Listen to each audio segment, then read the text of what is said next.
Good morning बच्चों आज की राजनीति विज्ञान की क्लास में हम पार्ट 1 राजनीतिक सिद्धांत के अंतर्गत हमारा शिक्षण बिंदु 1.2 राजनीतिक सिद्धांत में हम क्या पढ़ते हैं का अध्ययन करेंगे। ये है आपके पेज नंबर, मैं आपको बता देती हूँ, ये पेज नंबर आपके 5 पर है। आप इसका अध्ययन कर लीजिएगा, अभी समझ लीजिए। राजनीतिक सिद्धांत में हम क्या पढ़ते हैं। हमने पहले वाले वीडियो में पढ़ा कि राजनीति क्या होती है और राजनीतिक सिद्धांत क्या होता है। अब बात ये उठती है कि एक पूरी किताब इस टॉपिक पर दी गई है हमें कि राजनीतिक सिद्धांत में हम क्या पढ़ते हैं, तो हमें पता होना चाहिए कि राजनीतिक सिद्धांत में हम क्या पढ़ते हैं। बच्चों, आज तक आपने जो आपकी सामाजिक विज्ञान में पढ़ा है, आपने जो सिविक्स वाला जो पार्ट आता है उसमें आपने राजनीतिक आंदोलन, राजनीतिक क्रांतियाँ, प्लस संविधान, अधिकार, मूल अधिकार, नीति निर्देशक तत्व, कर्तव्य, समानता, न्याय इत्यादि के बारे में पढ़ा है। तो ये सब क्या है, ये सब राजनीतिक विज्ञान का ही एक भाग है। राजनीतिक सिद्धांत में सबसे पहले हम पढ़ते हैं संविधान। संविधान पढ़ना इसलिए आवश्यक होता है क्योंकि संविधान ही वह वस्तु है, या संविधान ही वह संस्था है, या संविधान ही वह दस्तावेज है जिसके द्वारा किसी भी देश की शासन व्यवस्था का संचालन होता है। और उस संविधान में ही हमें पता चलता है कि किस देश में किस प्रकार के अधिकार, कितनी स्वतंत्रता और उनकी क्या गारंटी संविधान के द्वारा लोगों को प्रदान की गई है।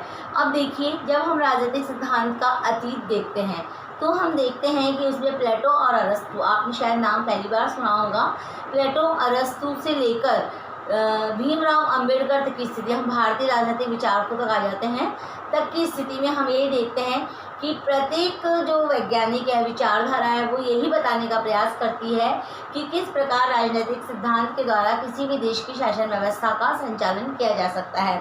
तो प्लेटो और अरस्तु जो हम प्राचीन काल के विद्वान और यूनानी दार्शनिक थे ये दो, और राजनीति के जनक माना जाता है। प्लेटो का तो मानना ही ये था कि जो मनुष्य समाज में नहीं रहता वो या तो पशु है या फिर वो देवता है, अर्थात समाज की उत्पत्ति उसने करी थी। अब देखिए, यहाँ पे बताइए, प्लेटो और अरस्तु जैसे विद्वानों ने भी अपने शिष्यों से पूछा कि राजतंत्र और प्रजातंत्र में से कौन सा शासन श्रेष्ठ है। उसके पश्चात कार्ल मार्क्स आया जिसने स्वतंत्रता पर बल देते हुए राजनीतिक सिद्धांत की उत्पत्ति की।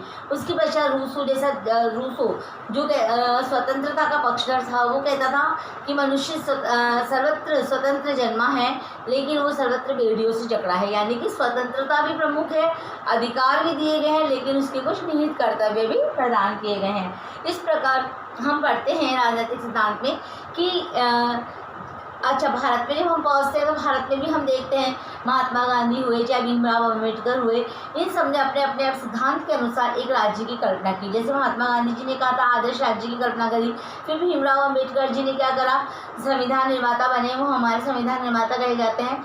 वो भी समानता और स्वतंत्रता के पक्षधर थे, वो उसकी समानता के पक्षधर थे, और वो कहते थे यथा योग्य को यथा योग्य भी मिलना चाहिए।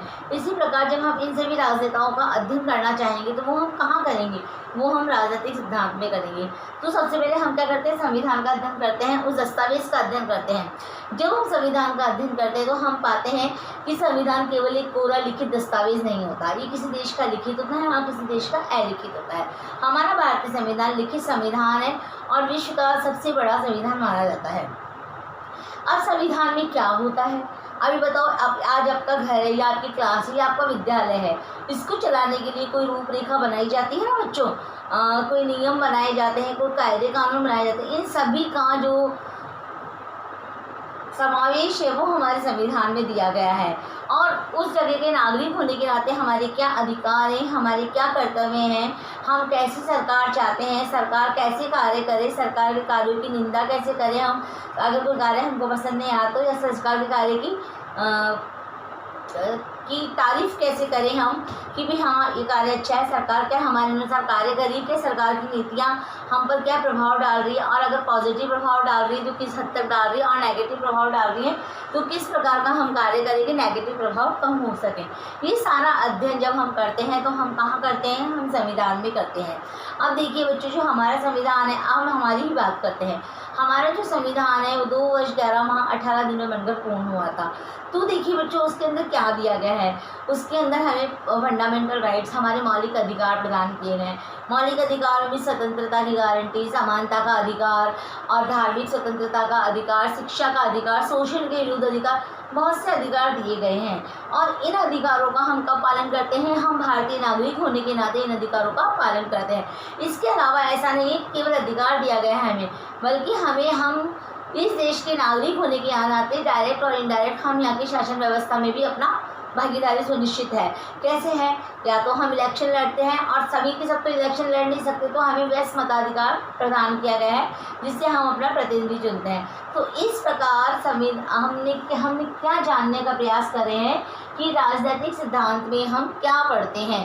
राजनीतिक सिद्धांत में हम सभी आंदोलनों को भी पढ़ते हैं, सभी आंदोलनों का संविधान का निर्माण पढ़ते हैं। संविधान का ये दस्तावेज है किन तत्वों पर टिका हुआ है, कौन से कारक इसको टिकाए रखते हैं, कितना ये मजबूत है, किन परिस्थितियों में जाकर ये बना है, ये सारा अध्ययन हम कहाँ करते हैं? संविधान के राजनीतिक सिद्धांत में करते हैं, राजनीति के राजनीतिक सिद्धांत में करते हैं।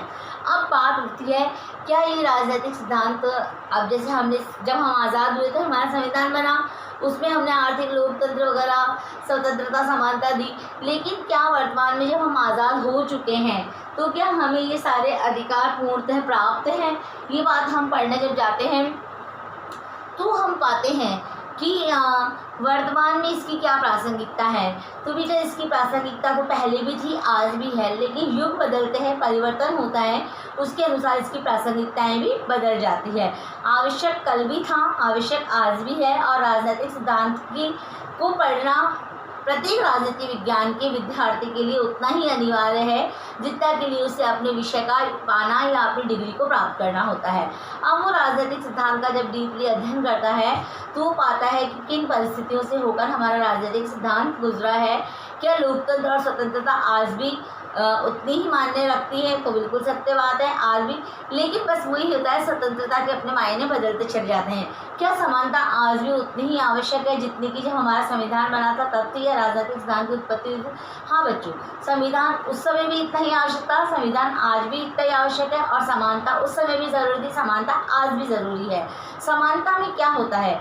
उस समय जो समानता थी वो उस समय की परिस्थितियों के अनुसार थी, परंतु आज चाहे जैसे बदलाव हो जाता है, विशेष योग्यजनों को विशेष सुविधाएं दी जाती थी। हमारे संविधान में उस टाइम प्रावधान भी किया गया था, अनुसूचित जाति जनजाति के लोगों को विशेष प्रावधान दिया गया था, और जो आर्थिक रूप से सामाजिक रूप से पिछड़ा वर्ग है उसको भी विशेष प्रावधान दिया था। लेकिन प्रश्न उठता है, क्या आज के इस वर्तमान समाज में भी उस समय के संविधान की प्रासंगिकता है? तो इन सभी सवालों का जो अध्ययन हम करेंगे आने वाली हमारे जो लेसन्स हैं उनमें, आने वाले पाठों में इन सब का अध्ययन करेंगे कि उनकी क्या प्रासंगिकता है, क्या आज भी वो हमारे समाज के लिए इतने ही आवश्यक हैं जितना कि उस समय थे। अच्छा, अभी बताइए,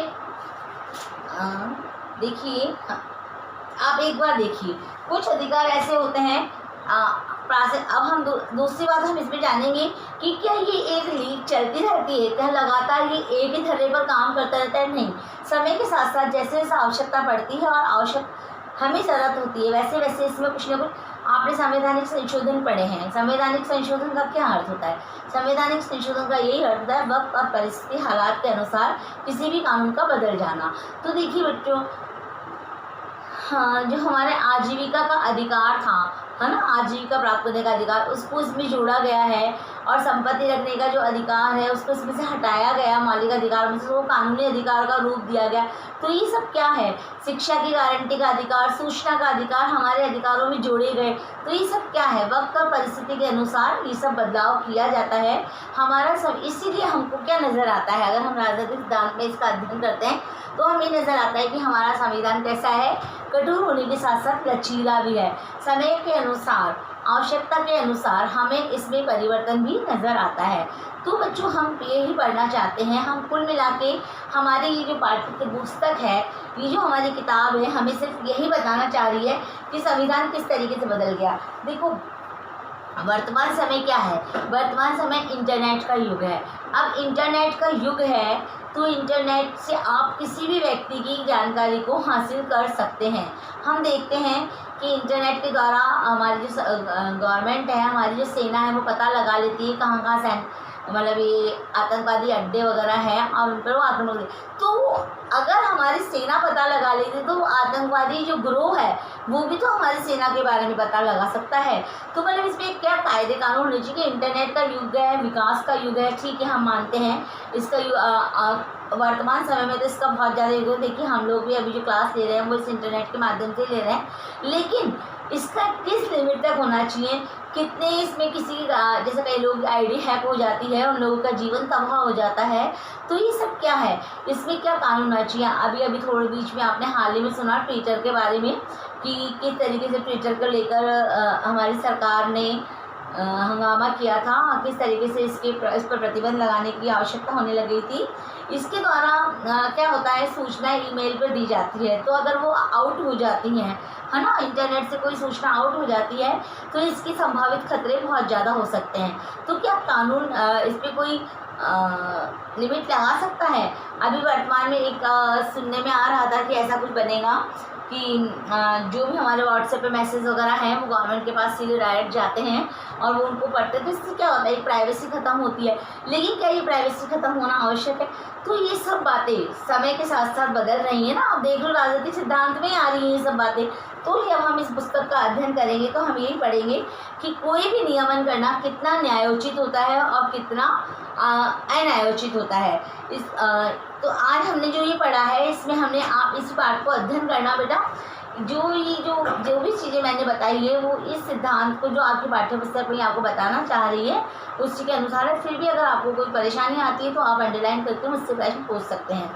इसके बाद वाला जो टॉपिक है वो हम नेक्स्ट वीडियो में नेक्स्ट जो हमारी क्लास होगी उसमें पढ़ेंगे और हमारा चैप्टर जो उसमें हम कंप्लीट कर लेंगे। दैट्स ऑल बेटा, आज की क्लास ओवर होती है। Thank you.